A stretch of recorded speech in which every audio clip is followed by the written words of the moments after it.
Strap up, folks, because it's about to be a wild ride.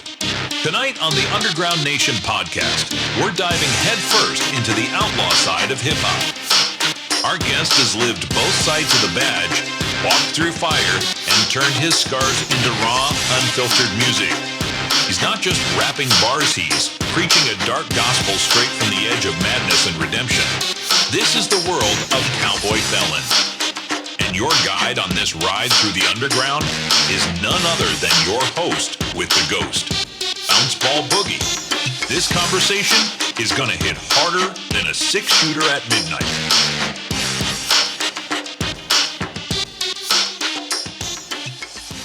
Tonight on the Underground Nation podcast, we're riding straight into the darkness. Our guest has worn the badge, done the time, and walked through hell to bring back a voice for the voiceless. He's an ex-cop turned ex-con, a storyteller armed with horrorcore verses and outlaw gospel. From Not a Monster to Hellhound, he paints the kind of lyrical pictures you don't just hear, you feel. He's raw, he's real, and he's ready to talk about the demons he's faced, the battles he's fought, and the light he's trying to shine for those still in the storm. Welcome to the world of Cowboy Felon. All right, man. I feel special, man. Yeah, fucking good. I was having a lot of fun putting that together. I was like, this is good. I gotta hype this shit all the way up. Hey, man, sounded great.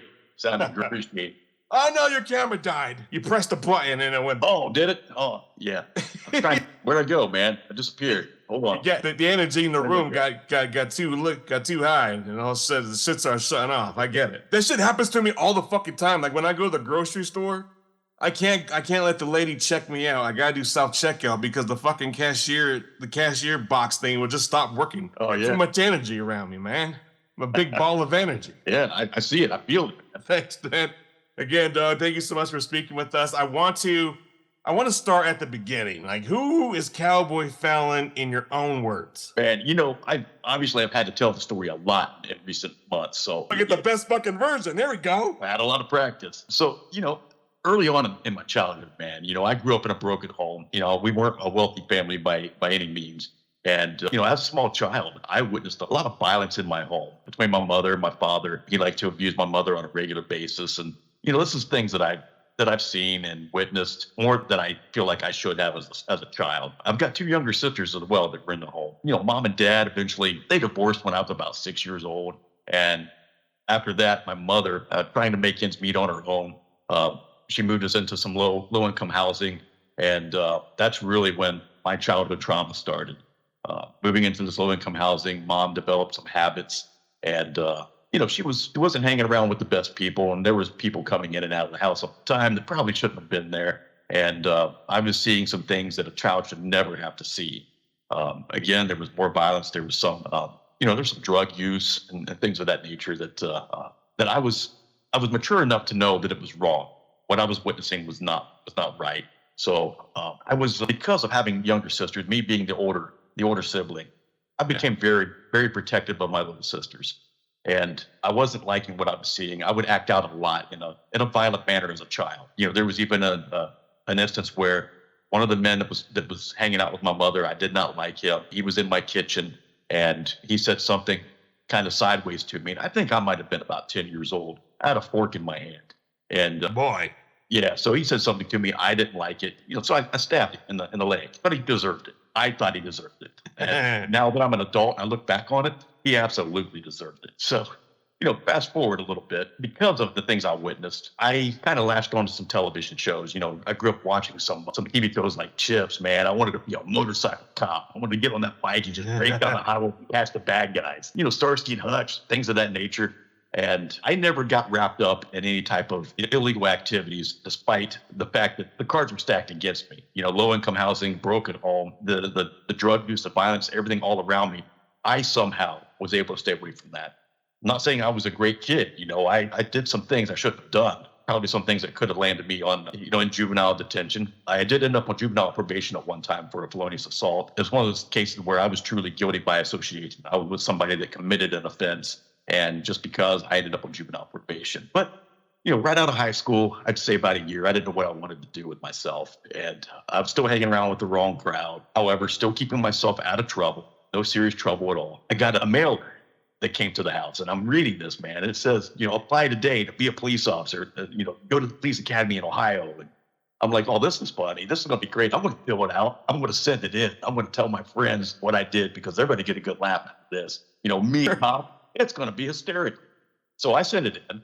And a couple weeks later, man, I got a call from a guy that identified himself as the police academy commander that told me that I was accepted if I wanted to go, that they had a slot for me. And then that's when I'm like, holy shit, this just got real, man. So now I got a decision to make.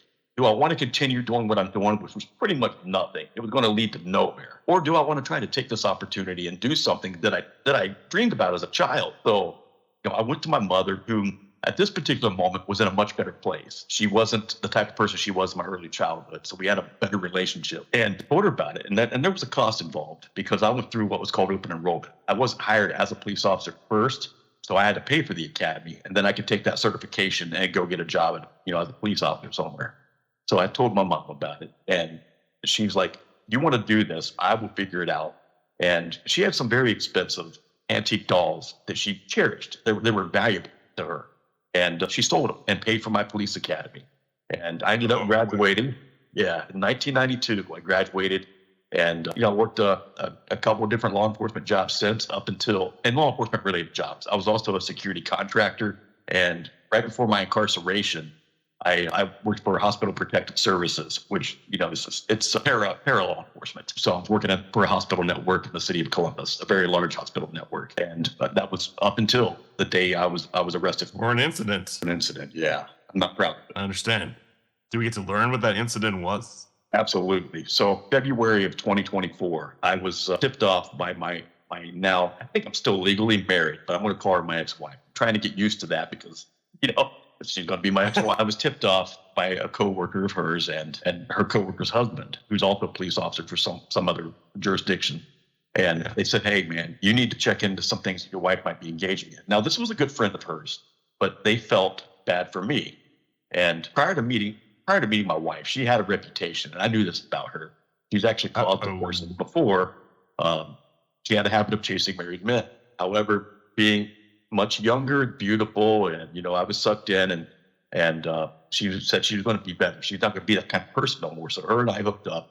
We dated and we got married. We got married in 2018. And so after them tipping me off for this, man, I started as a cop. We investigate. We want to know the facts. So I started looking into everything. I started hacking her emails, her social media, and I'm uncovering some things, her browser history. And I'm uncovering some things that... And while you're doing this, you're driving yourself mad. I'm driving myself mad. So with that said, man, I discovered I had some psychological issues of my own that I wasn't addressing. Or not aware of. Such as OCD. Or possibly developing while. There was some of that as well. So what was happening this 5 weeks prior to my incident was a full-on investigation. It was me descending into madness. And I'm telling you, full-on madness, man. I was taking myself... I was a in-charge officer where I worked at, and I was taking myself out of rotation. I was staying in the office. I was in front of that computer digging for 8 hours of my shift. And it was truly affecting my employment. It was affecting my mental health. And so I didn't realize we could do this, but I understood I could get deleted messages from Meth.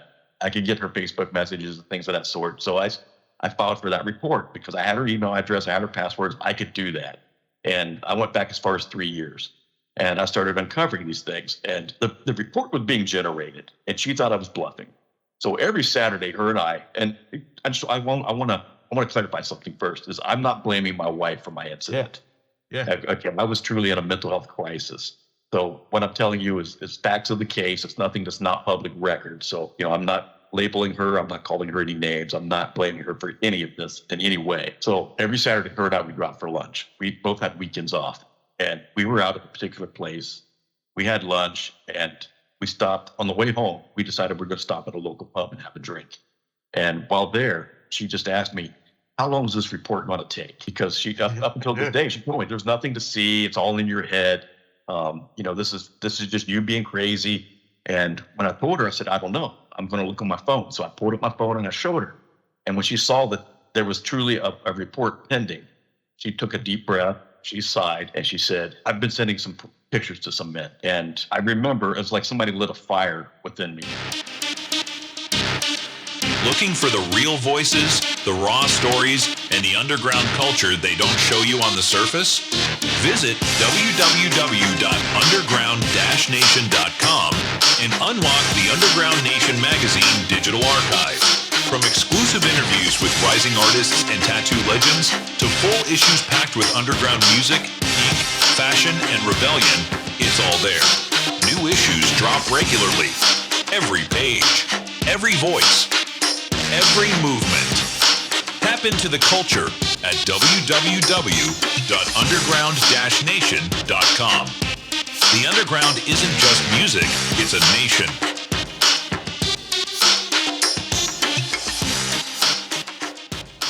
And I told her, I said, drink up. We got to go. We got some things to discuss. And, you know, again, 5 weeks building up, I descended into a full-on mental health crisis. We got to the car. I assaulted my wife by smacking her in the face, which I'm not proud of this. I don't run from it. I don't hide from it. I put the facts out there for people to know what can happen if you don't address your mental health issues. Like, I'm one of those people that never thought I would ever hurt a woman. I would ever put hands on a woman.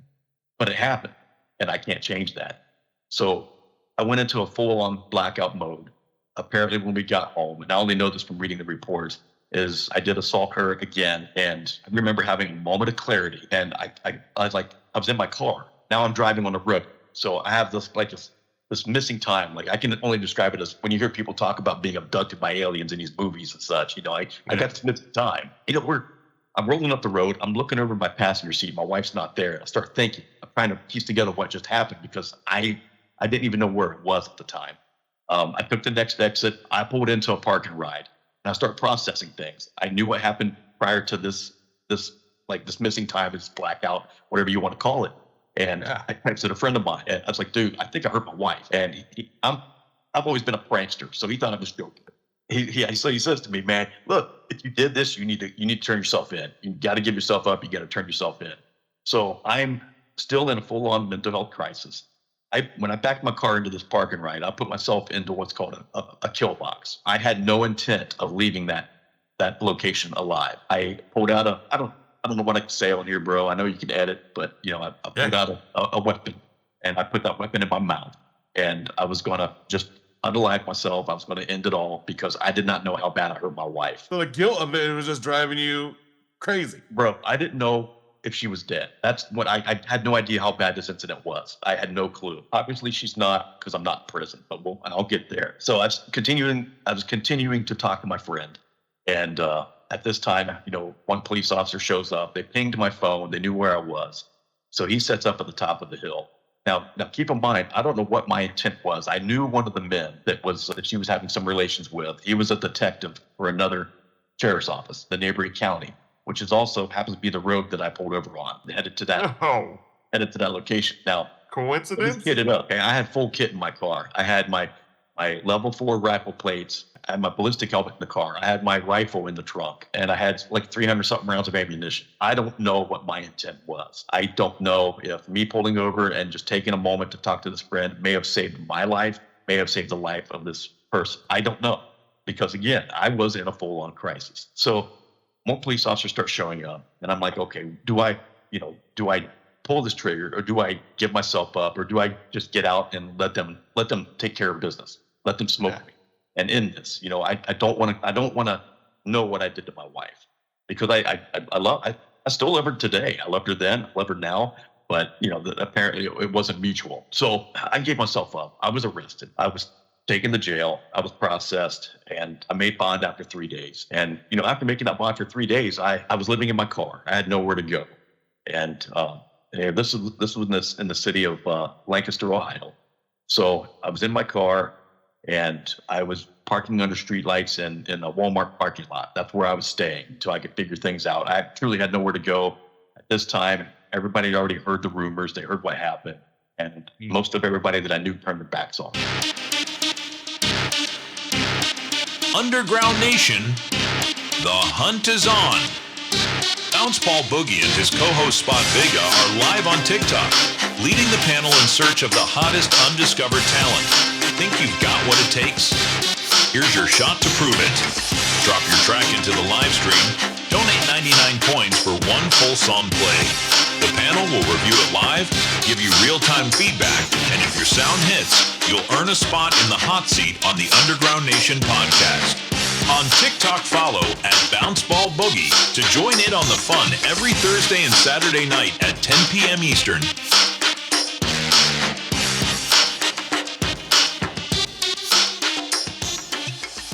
So I had nowhere to go, and I was getting law enforcement officers stopping by to see what I was up to do, sitting in a parking lot in the middle of Walmart all alone at night. So I would make a joke with them. I'm a sober individual. I dabbled in the, drinking quite a bit here and there, but, I don't use any other illicit substances. So that's something they would look for.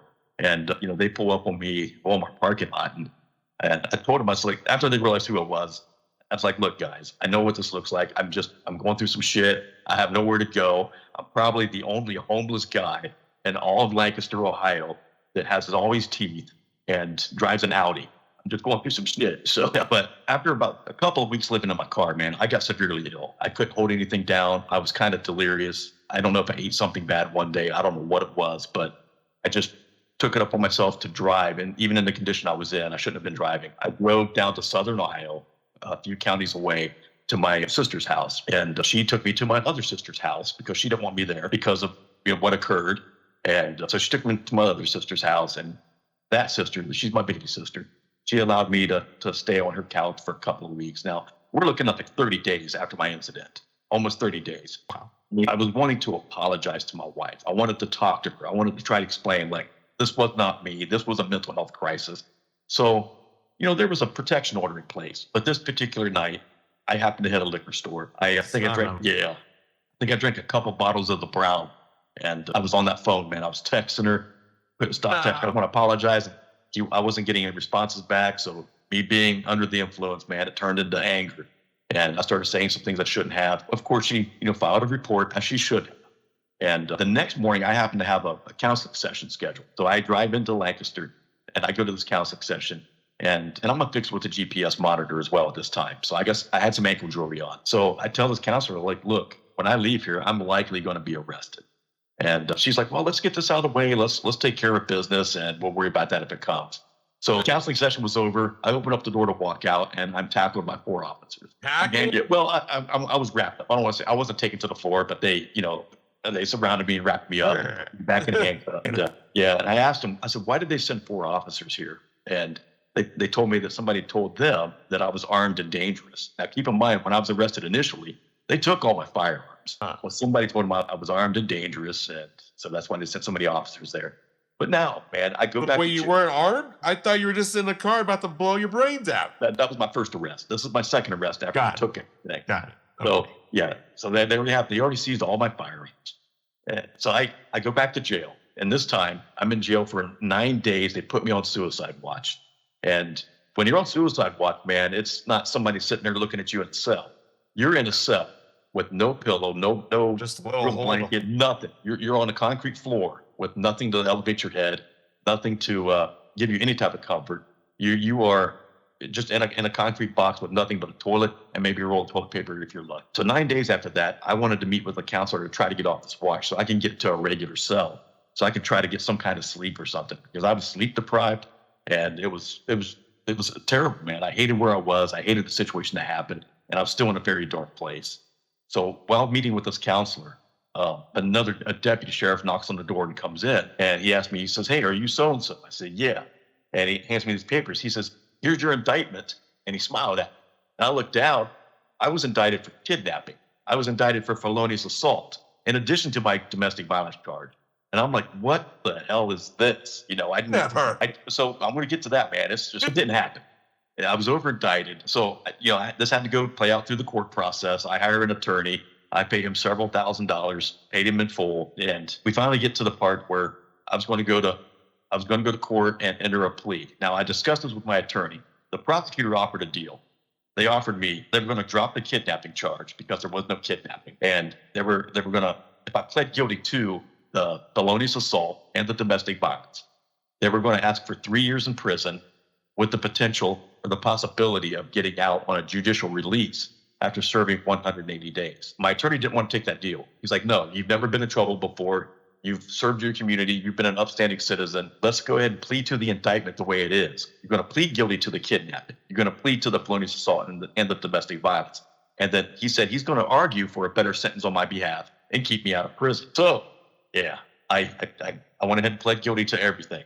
I pled guilty to the indictment. The judge gave me the exact same sentence I would have got had I taken that plea deal. I just now have a kidnapping conviction on my record. So I was carted off. What kind of lawyer is this? Yeah, man. So, Hold on, I need to read fucking consent. I know I could. Damage was done. The plea was entered. So I went to prison, and I was sent to a maximum security facility in Toledo, Ohio. I was housed there for about exactly 180 days, because on my 180th day, they cleared me. I was in what's called protected custody because of my prior job as a law enforcement officer and the potential of somebody maybe knowing me or wanting to do me harm behind bars. So they put us in there with, we don't have a choice. It's a policy they have.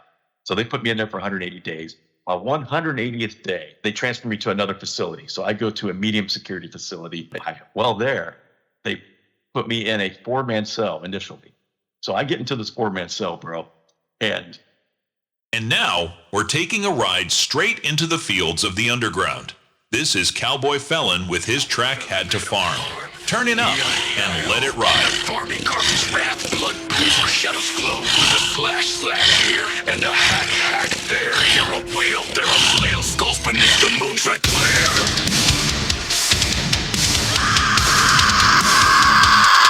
Used to sow crops, now I sow screams.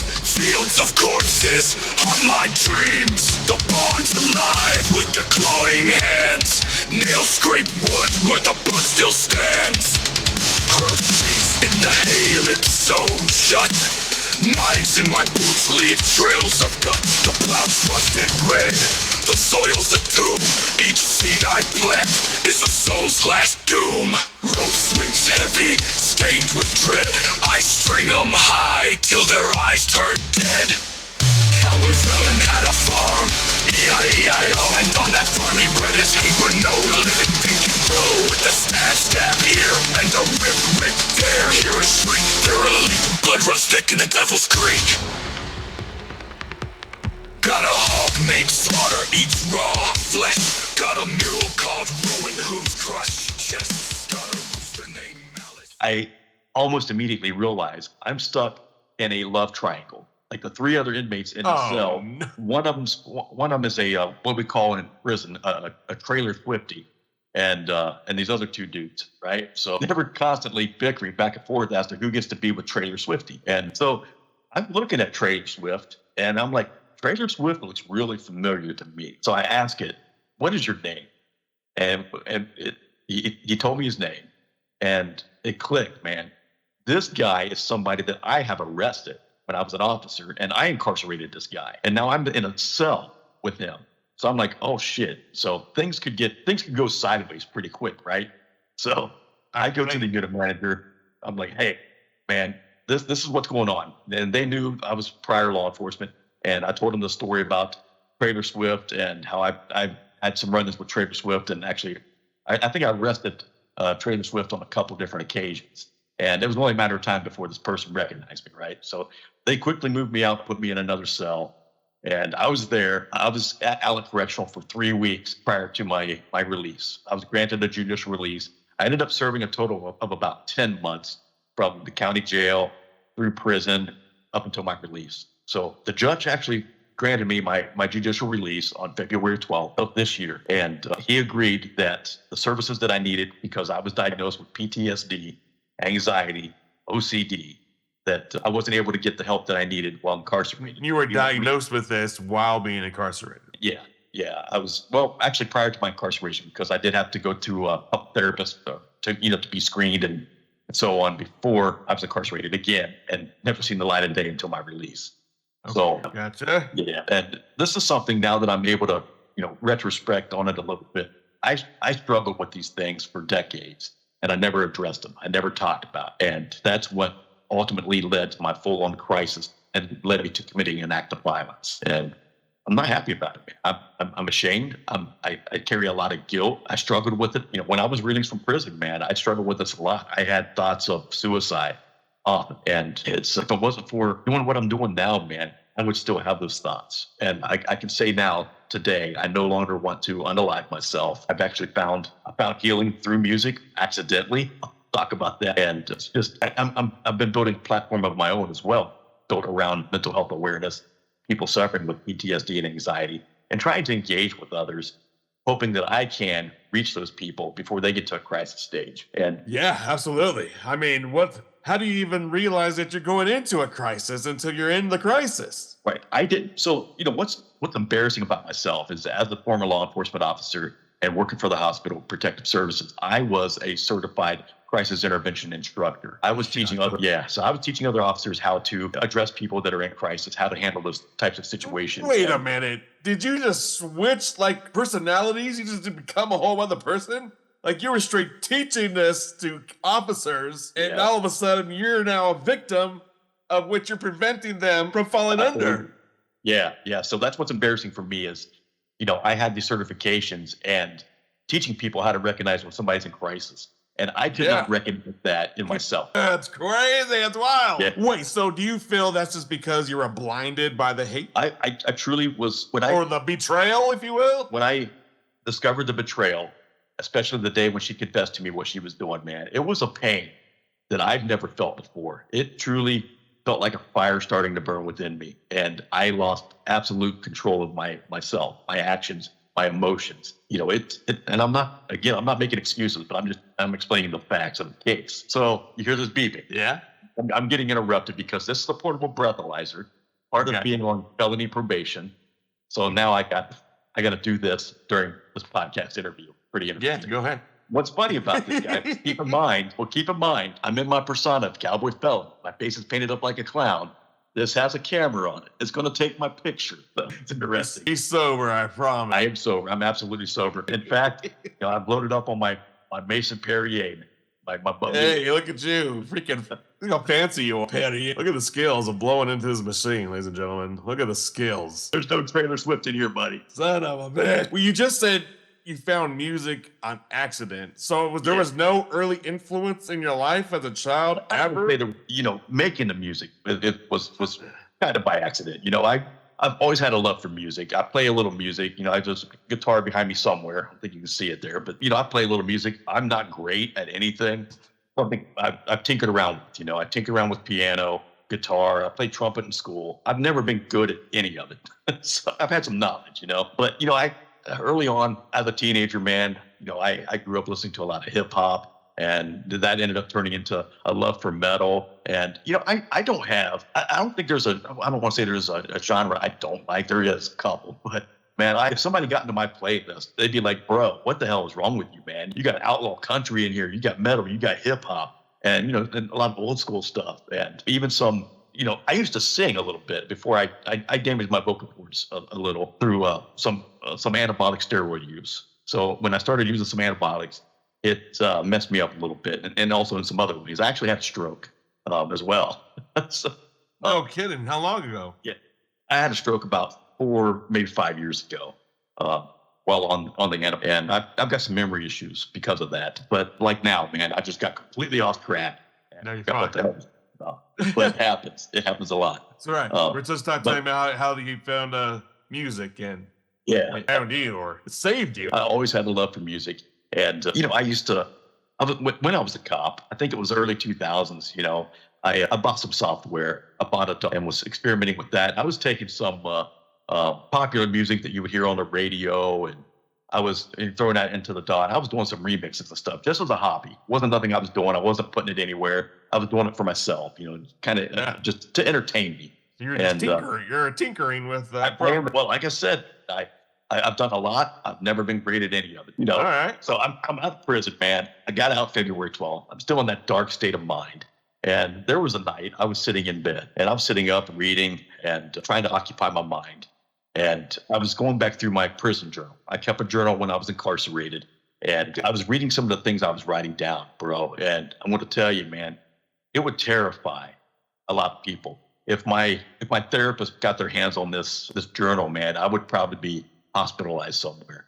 But that's the reality of the state of mind that I was in at that time. And what I explain to people when I tell the story is the person I was then is not the person I am today. And I was writing down some really dark things, and just I don't want to get into too much detail on here, but it was very, very dark. Some really slasher type stuff. So, question. So, yes. as you're going through this journal, was the stories and the thoughts that you were reading back to yourself in this journal, is that where the vision of the face came from? Kind of, yeah, kind of, man. And there's some other inspiration there as well. And there's a story behind that. And I think with me choosing to wear makeup and make some of these videos for social media when I'm doing some of my music was kind of in a roundabout way me trying to hide who I used to be. Trying to cover up that pain, trying to cover up the guilt. And I really never had any other rhyme or reason behind it. The hat is part of my persona, and it's something I've had for 10 years. It just happened to find a new use. Fantastic. Yeah. That's his everyday cowboy hat. Can you believe that? Never used to wear it every day, but kind of do that. Or does the hat wear you? I don't know. Incredible. So then tell me, I want to know, you were setting up and you were going through your journal, and when did it click that said, fuck, I need to put some of this dark shit and do some goddamn music? I don't know if it ever really clicked like that. So what I started doing was... Cowboy Felon isn't the only voice rising from the underground.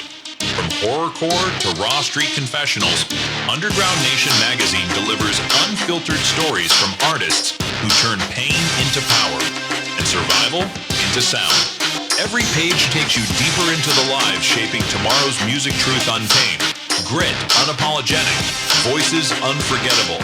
Saddle up and explore more than just one outlaw.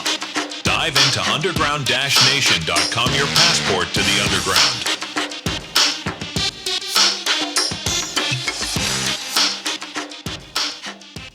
I started writing it down into lyric. I started writing it down into like 16 bars, and I was leaving it at, I wasn't doing whole songs, right? So you're doing poetry, basically. I'm basically doing poetry. Then I started, digging up my, I got a tablet there and a phone, and I started realizing, there's some apps you can get, man. You can start making beats and things and start to, sure. So I was blown away, bro. Like, I was blown away, like the things that are available to you now. You know what I'm saying? Start tinker. Early 2000s, man, we didn't have this kind of stuff, right? I know. So I started making some videos. I was painting my face up, and I started making some videos to this poetry, and I was putting them on social media. It was goofy. It was horrible. It was bad. But, man, some people started reaching out. They're like, bro, do you got your music out anywhere? Where can I find this? Are you on Spotify? Are you on iTunes? And I'm like, come on, man. Like, you're fucking with me. You're kidding. I was like, maybe there's something to this. Like, people are really reaching out, and it's this goofy. What could I do if I got some real shit? So I had a couple of people bless me, with setting me up with an in-home studio. And I got, a lot of different things that I use. Some things people in the industry frown upon, but when it comes to me, being a novice, being a beginner, I don't give a damn how I get there, as long as I'm making a project, that interests people, that sounds good. And, so I use a lot of plugins with I use FL, and I use a lot of plugins with that to do what I got to do. And it's the things that are available to us now, man, makes it, I don't want to say it's easy, but it makes it easier for us to put together, what we do. Like, for instance, I discovered using Splice. I like to use Splice for sound samples and loops. And it's got sound effects on there. It's like, I just dropped a video today on my TikTok of me doing something. I don't know if you've seen it. Yeah, you've seen it. It's a little bit different, man. It's called, I don't know if I can say the word. Can I say the word on here? You can. Okay, so, Fucked by a Felon. And it came about. It's something I did a while back that was kind of goofy that I never thought I would actually put, that I would put it down. But this man's putting it down, ladies. Look, so I haven't had my welcome home from prison. I haven't had my welcome home from prison yet, right? So somebody reached out to me, an old girlfriend of mine, my very first girlfriend. And she was like, hey, let's go somewhere, man. You come up and see me and we'll hang out. And I'm like, okay. So we went to an event. We went to a paranormal circus, which was pretty cool, by the way. It was very interesting. And we hung out, and I ended up cooking her dinner that day. And I stayed the night. Anyway, I came back home, and I was like, man, I got some new inspiration to put this. Man, it's a porno music. Yeah, well, you heard that in the beginning, man. And that's what Splice gave me, man. I was able to to lay down a little bit of that and use some of those sound samples from there and make something pretty interesting. And I just had a great time with it. You're having fun. I like that. Absolutely. That's good. So do you actually have a process for building the moods in your songs, or do you just let it come to you? No, it's most of what I've done. Like I do have an album out there now, and what I did with that was really the album that I get out there now. It's called Black Hat Gospel.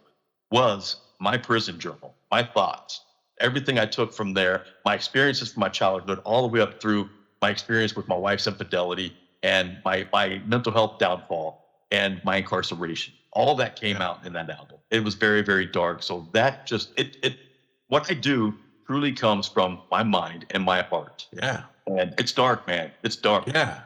Can I ask, like, when you're going through that emotion of revisiting those thoughts to create the music, Yeah. does it ever trigger your PTSD? No, it's actually therapeutic, man. It actually helps me because the way I look at this and the way that my therapist explained it to me is I'm bleeding this out still. I'm still in pain. I'm still in emotional turmoil, but I'm bleeding it out in a manner that's healthy, that's not hurting anybody. It may hurt some feelings, but I don't You got a killer scream, bro. I love it. Yeah, it's that. So I've been working with a vocalist. It's given me some information to kind of really help me out with that because I'm not great at anything. So there's what you see when I drop a video on social media, or when you hear something that's produced, it takes me 30 or 40 tries to get it right because it's rough. It's really rough. So there's a band called Creation Denied. I don't know if you've heard of Creation Denied, but the vocalist his name's Sean, and he does a lot of fry screaming in his metal music, and so he's turned me on to a lot of instructional videos and processes that I can use to try to get better at that. So I'm trying to get better to where I'm not damaging my vocal cords, because there's been times when I would be here in the studio laying down something that has a scream, and now I'm knocked out for 2 days. I can't talk to nobody because my voice. Man! So he's helping me. He's giving me some information, helping me get better at it, and I'm getting okay. I'm actually improving quite a bit. Wow, very cool. Well, shout out to them, and shout out to you, Sean, out there for helping motherfucking Cowboy Felon sound like a goddamn killing machine. It's amazing. So, which track do you feel that you have put out into the world is the most personal to you, and why? Not a Monster by far. And this is why. Not a Monster was written after my release from prison. And it was me, struggling.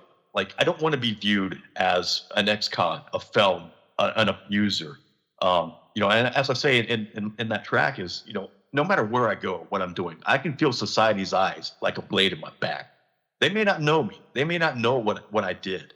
They don't know that I was in prison, but can't tell me that. I can feel it. That's the reality of the PTSD. Is I can feel what people are thinking. I can feel their judgmental eyes on me, even though that may not be the reality.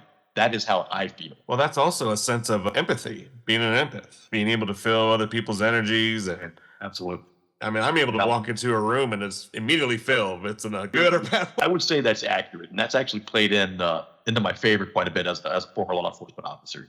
I was able to really connect with people when I needed to, even though they may not have known that I was connecting with them, but it really helped me in a lot of situations take control of a scene, or take control of we call them hot scenes, something that was really going on that was maybe chaotic, and I was able to get control of it because I was able to connect with those people when other people couldn't. I had to get right. Yeah, I was going to ask you, how would you want someone struggling in silence to feel after hearing your music? Yeah, what I try to do through my music, and why I try to connect it to my mental health awareness platform, is, I want people to know that what is in my music is truly what it's like to live with PTSD, or what it's like to live with anxiety. And then I also want them to know, like, well, this guy that's putting this out has this, he's struggling himself. He has these issues, and he's got this platform where he's able to allow us to come in and connect and talk to other people and to be heard. And what I tell them on my platforms when that happens is, when they come in and speak with me, is like, I say, look, I am not a mental health professional. I'm somebody who's going through some shit just like you, and I'm giving you a platform to be heard. I want people to hear your story, and I want you to know that you're not alone, and you have a place you can come to and talk. Yeah. I've had mixed responses from individuals about platforms like that. Do you feel from your experience doing what was the title? Mental Health Mondays, right? Yeah, Cowboy Felon's Mental Health Monday. There you go. Do you feel doing this and providing a platform for folks, do you feel sharing your story publicly has been healing, or does it reopen wounds? It has helped me much more than professional counseling, professional therapy. Right? Absolutely. And this is why. And this is what I tell people too. It's like, look, I'm just somebody going through some shit. I don't have any expensive initials after my name. And when I talk to people also that don't have any expensive initials after their name, that's going through some shit, I feel like I can connect to them better. I can tell my story without feeling like I'm being judged. And and I've had some bad experiences with some counselors. Good or bad experiences with these counselors? Bad. Some bad. Some of the experiences I've had with counselors is you can just tell that they're not in it for the right reasons. They don't give a damn about how I'm feeling. They don't give a damn about helping me. I'm talking. I'm trying to leave myself out, and they're checking their watch to see if the 1 hour's up. Trying to get that lunch, baby. Yeah, trying to get what up. Being former law enforcement, man, I read body language, and when I can see that they're disrespecting or they're ignoring what I'm saying or they're not even listening, they're not open to hearing me, I pick up on that immediately. So I've had some bad experiences with some counselors. So I get way more out of it just talking to normal people. Yeah, I mean, I'll be straight up with you. I'm talking to artists like in the Underground Nation magazine and such. I could easily spot the real from the fake. Like, I know you're just doing this because it's a fad or it's a trend, and in a few years you're going to be gone. I'm never going to see from you. See or hear from you again. But also, I could pick up someone that has talent, that has raw emotion, that has purpose over money. And that is the artist that we're out looking for. We're looking for those artists because I feel those are the ones that are most silenced or stay quiet because they're over judging themselves, or they're too nervous to put themselves out there, whatever it is. Next up, the shadows get louder. This is Cowboy Felon with his hard-hitting track, Slice the Sermon. Let the underground speak. On holy ground.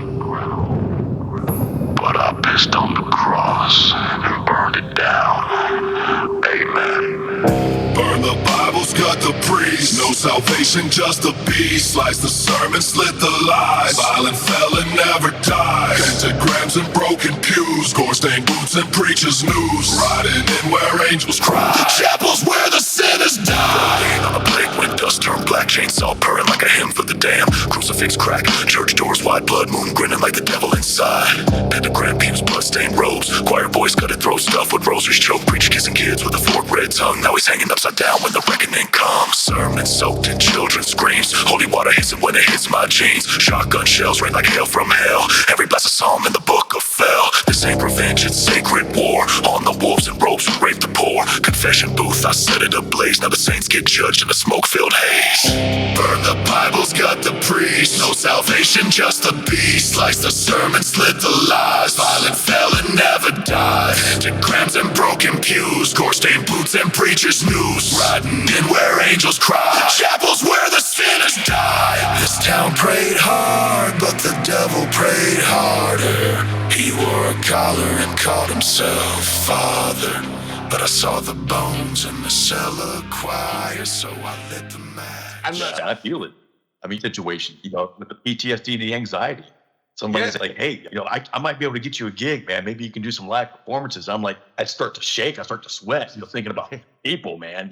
People, like, to me, when I have a hard time going to the grocery store. It is very difficult for me. I got to look, when I get out of That's prison. what I was telling you earlier. I had the same shit. I was happily surprised to discover I can order my groceries and just go pick them up from the grocery store. They just bring them out to the car for me. Shit. That was a lifesaver for me. And it might have been a lifesaver for others. It has been. You're right. Yeah. You're absolutely right.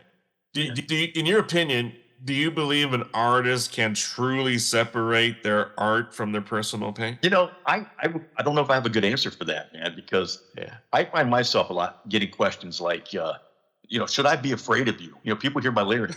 Should I be scared? And I have to tell them, like, look, there is a direct separation between me as the man in my personal life and then, Cowboy Felon, the artist. So, what they're hearing in my music, it is gory, it's bloody, it's violent, but it comes from a place where I was when I wasn't well. I was in a dark place. I was incarcerated.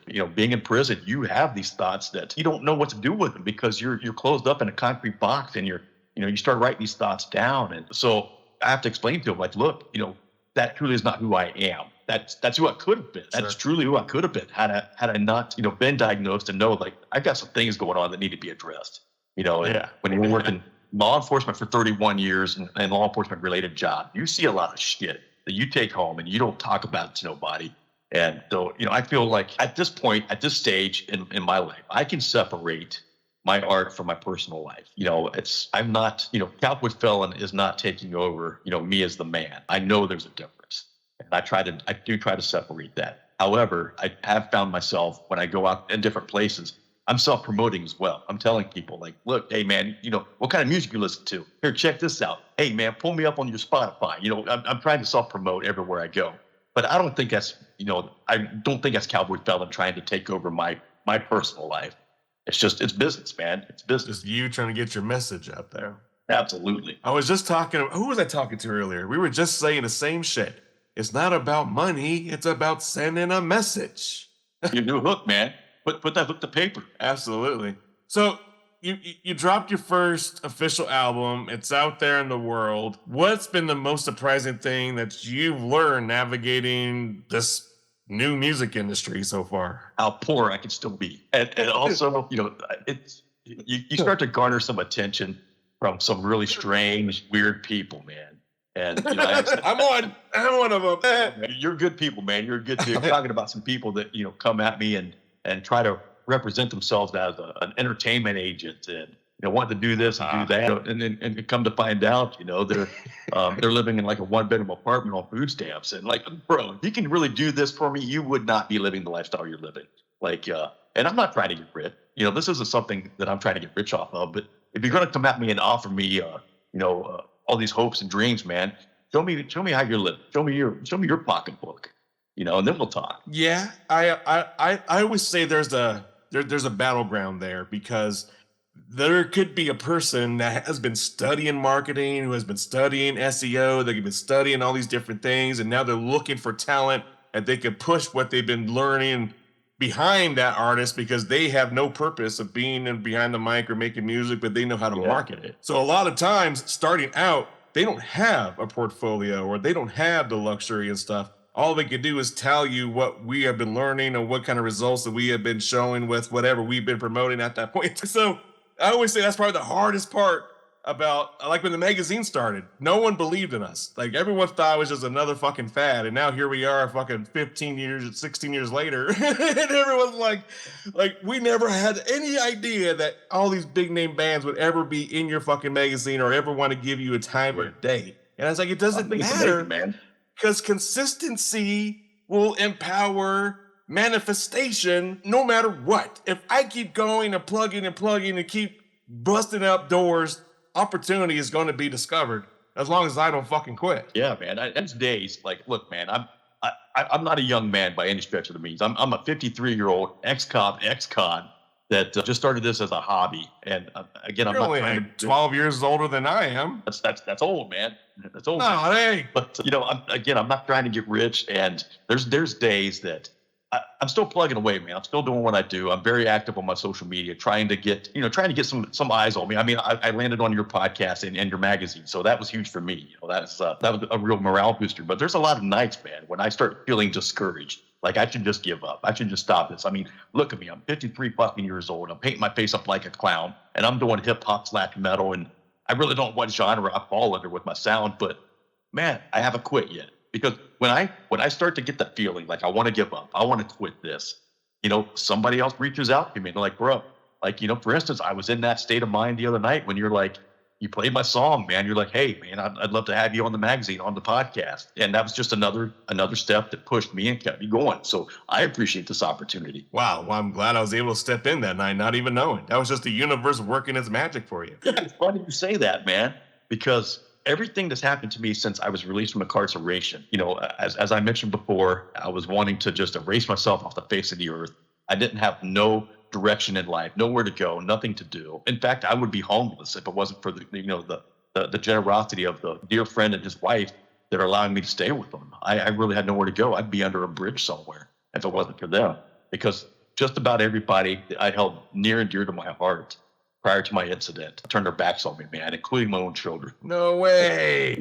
Yeah. So, and it's not all their fault, man. Like, I wasn't the greatest dad, but they're my kids and I love them. And I'm going through one of the hardest times of my life. And those that I need to be there, they're not there, man. They're not there for me. And that hurts a lot. And I'm going somewhere with the story. And I totally got sidetracked. No, it's fine. It's fine. I hope that you're in the process of rekindling those relationships, especially with your children, when the time is right for them. Also, I'd like to, man. It's just, it's funny with my memory issues. I want to touch on that in a second because I just had a lapse. Yeah, you're fine. Stroke, man. When I had the stroke, I've had some short-term memory loss. It's not debilitating by any means, but it's like it's a nuisance. Like now, trying to talk about something I forgot. So it's funny, man, when I was on one of my TikTok lives and one of my followers jumped in there. He says, "Hey, this line in your song, man, how's that go?" And I'm like, "Fuck, I don't remember." So if you're watching my videos, man, and you see me like laying down some tracks, man, you'll see my eyes floating here or floating there.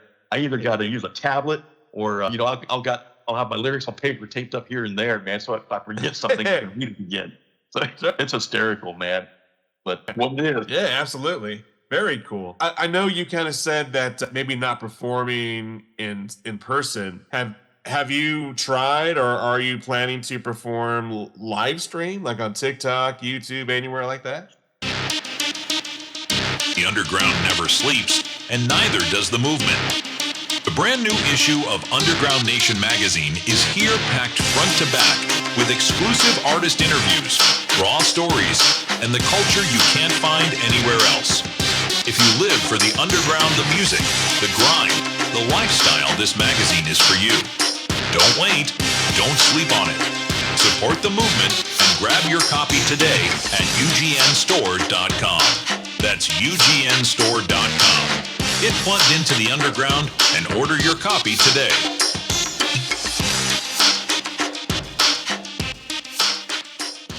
I don't know exactly. So my first album, I used a lot of vocal effects, a lot of layers, and I still do. I get that by layering and using pitches. I can get that demonic growling sound. And maybe this is something you could guide me on. As far as like a live performance, I don't know how that would translate into doing something live and getting that same effect, because I don't sound like that demon that you hear in the music. I don't know how to do that. Understood. I know with one of my programs, I also use Wave. I'm sure you're familiar with Wave Studio, but I also use Wave, and it's got a plugin with it also, like an auto-tune type program. But and you can also use it for live performances. You can tune that for live, but still it doesn't give the layers that I use in my music. So I'm not sure how that works. Novice, man. I'm brand new to this shit. I'm understood. Something every day. Understood. So when I personally make a mix and master, I always have a show version of the official song, and the show version, like you were just saying, how I sound like a demon. So I would have that vocal still left on the track. Yeah. So when I'm rapping or whatever live, that vocal is still lacing. I'm still lacing that vocal track. Now that part, another person told me. Background. Another person told me he's in the music industry as well. He was trying to get me over to Chicago, and I'm south of Columbus, Ohio. He was trying to get me over to Chicago. Said he'd get me a live gig over there. I brought up this concern, like, I'm new to this. I don't know how to do this. And he's like, "Oh man, don't worry about it." He said, you'd have an earpiece in, and you're gonna, your lyrics or your vocals will still be coming through. And if you forget something or whatever, it'll just play through. You just, you move on. And I don't know, man. It's with that, and I don't own my own live performance equipment, so I don't know what people would have, what sound engineers would have available wherever I go, and that's a concern. And not only that, PTSD, and I'm still on felony probation, man. I'm still wearing ankle jewelry. They have seen what I'm trying to do, and they have been very supportive. So they've allowed me to travel to Kansas. I had something going on in Kansas. I was able to travel to Kansas. I was able to travel to Florida. I appeared on another podcast down there that I actually had to travel down there to appear on. It was a pretty big podcast. So am I able to give them a shout out? Yeah. So I appeared on Rise Above with Kevin Lanning down in West Palm Beach. And I think last they checked, he was like number 2 globally with his podcast. Wow. But pretty big deal for me, man. He's got millions of viewers, and That was, and as I said before, I'm always looking to self-promote, always looking to get people's eyes on me, no matter what people may think about my story and what happened with the crimes I committed. Man, it's all about me trying to call back and do something positive as a sense of redemption, and that's where I'm at. Yeah, absolutely. But I would say practice on TikTok Live, YouTube Live. I mean, you can fuck around with your music. You're already tinkering with shit. You can keep on tinkering with advice you're getting from all these different musicians. But I always say you can have the same success live stream as you would in person. I could have 50, 100, 200 people watch me live from the comfort of my bedroom, just as I would a live performance, but I have to fucking make that live performance. I have to get those people there. I can just hit this red button. They're already there. So I always say practice there, fuck up here, because that's where your true fans and supporters are, and they're going to critique you, and you're going to be able to, adjust yourself accordingly. And then by the time that you get the balls and cojones to go live and go out there, you'll actually have a plan in place and know kind of, what I should and should not do. Yeah. Instead of just winging it. You know what I mean? Well, the one guy I was talking to that wanted to take me over to Chicago, he wanted to book me at a very small venue with people that he knew. It wouldn't be open to the public, and he wanted to get me on stage. Ooh, I like those. I like those little private settings, and there's just a handful of people. Those go wild. That's what he wants to do. He wants to get me out there. He wants to get my feet wet, and he wants me to try to get used to that and adjust. And he's one of those people that claims he's got some contacts, and he might be able to do something to help me out. And I don't know who's who, man. I really don't know. Yeah. So it's tough to say. Like he wanted me to sign a contract as well. And I'm like, man, I don't know about this. Without my lawyer. Yeah. So I have no clue, man. But this is all still very new to me, but it's becoming very exciting. Yeah, it's fucking really exciting. I'm getting some attention that I never expected. And for me, it wasn't about the attention. It wasn't about trying to turn this into a career or anything. I'm still a very broke, independent, underground musician or artist, if you will. And I don't know where this is going to take me. But I'm not going to stop. I'm not quitting. I mean, in the beginning, none of us really did. We're just going out there and doing what we feel that we need to do because it makes us happy. I mean, I make my music for me, really, and I put it out there to the world for others who may feel similar to me. That's what I put in your chat the other day. Well, I make what makes me happy. Yeah, I make what makes me happy. And if somebody likes it, that's great. If you don't like follow it, no trends. Fuck all that shit. Yeah. Well, let me ask you this, because we're talking about sending a message. What message do you want people to remember you by, even decades from now? I would say you take a fall, you take a tumble, you fall as far as I did. Just know that you still have a future. That you still have possibilities out there. You have a place to go. You have things you can do. You can bounce back, man. It's not the end of the world. And certainly if you get that feeling of, wanting to, erase yourself, don't do that, man, because you can only go up. When you hit rock bottom, you can only go up, man. And I'm telling you what, I intend on clawing my way back and getting as far to the top as I can. You can do it too. Absolutely. Very well said, Cowboy Felon. Thank you for the great word of advice. Appreciate it. Absolutely. So this last tidbit before we end and conclude our conversation, I just want to dive a little more into your mind, if you don't mind. Have I learned what was the first album you ever bought? The first album I ever bought? Yeah. Man, it had to be one of the Kiss albums. I was a huge Kiss fan. All right. Knights of Satan service. I'm painting my face, man. I'm a Gen Xer. I was very young. Kiss was still very popular. And I just love their music, man. So I would say absolutely Kiss. Sweet. Yeah. Very cool. And I was going to ask, your dream collab. Who would you love to do a collaboration with, dead or alive? I would say if I was to do a collab with what I'm doing now, the kind of music I'm turning out, it would have to be Yolandi. Yolandi, man. Wow. I didn't expect you to say that. I love her voice, bro. It's something about it, man. I could just hear her on one of my tracks. Oh, I think fucking cool. Wonderful. Hell yeah. Well, I definitely hope that happens for you. I'll be there. I'll be here waiting for it. Be awesome, man. Very cool, Cowboy Felon. Well, this last part is all you, man. Got any shout outs, any last things you want to throw out to the world? This is all you. What you got to say? Yeah, man. Just everybody, man. Everybody that's believed in me to this point, that's never gave up on me, man. Just knowing and giving me these opportunities to prove myself, to show you that I am bouncing back. I'm becoming a better person. absolutely my friends I'm staying with, Tom and Debbie Davis. I would be homeless if it wasn't for them. My friend Anthony and Melissa, they were very instrumental in assisting me with setting up a home studio. They're investing in me, man. That's how much these people are believing in me.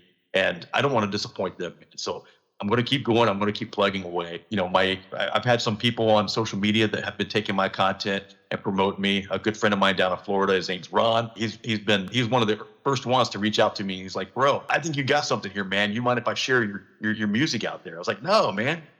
Take it and do what you want with it.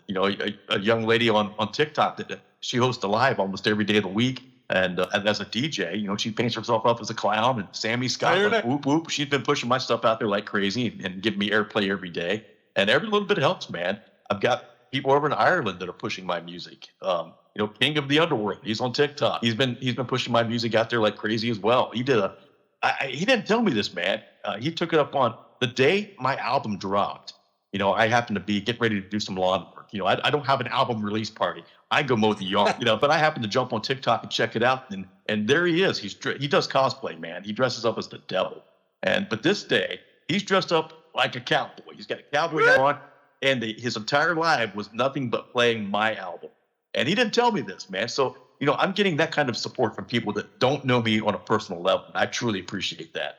Yeah, absolutely. Well, I would tell you that it's been a minute since I've heard a song and I had to take a double take. I'm like, what is this? What is this? Who is this? Give me it now. And that was my reaction to Cowboy Felon. That means a lot, man. I truly appreciate that. Yeah, and to find out how fucking humble you are, just to sit down here with me and have a fucking conversation, that just shows your character. It's amazing. I do feel and agree that you do got something different than most that are out here. I've been doing it for fucking years. You got something different that's been building up to this. I try, man. I try. And that's what I explain to people too. With what I do, man, is I'm not great.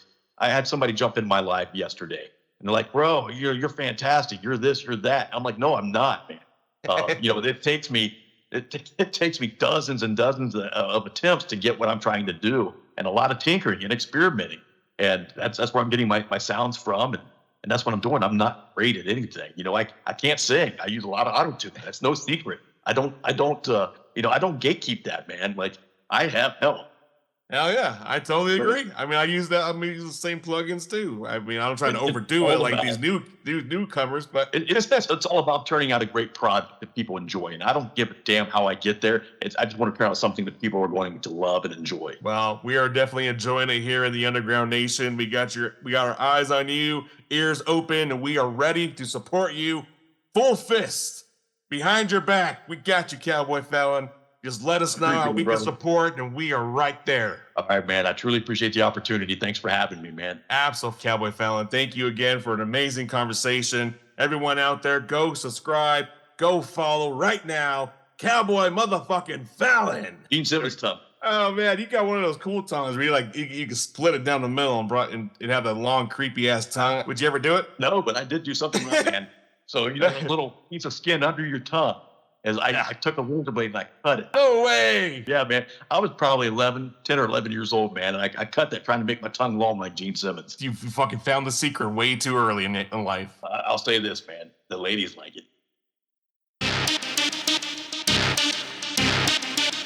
You've just taken a ride with Cowboy Felon inside the Underground Nation podcast. But this is only the beginning. To discover more raw voices, exclusive interviews, and the unfiltered stories of the underground, head over now to www.underground-nation.com. That's www.underground-nation.com. Purchase your copy of the Underground Nation magazine, your passport to the underground.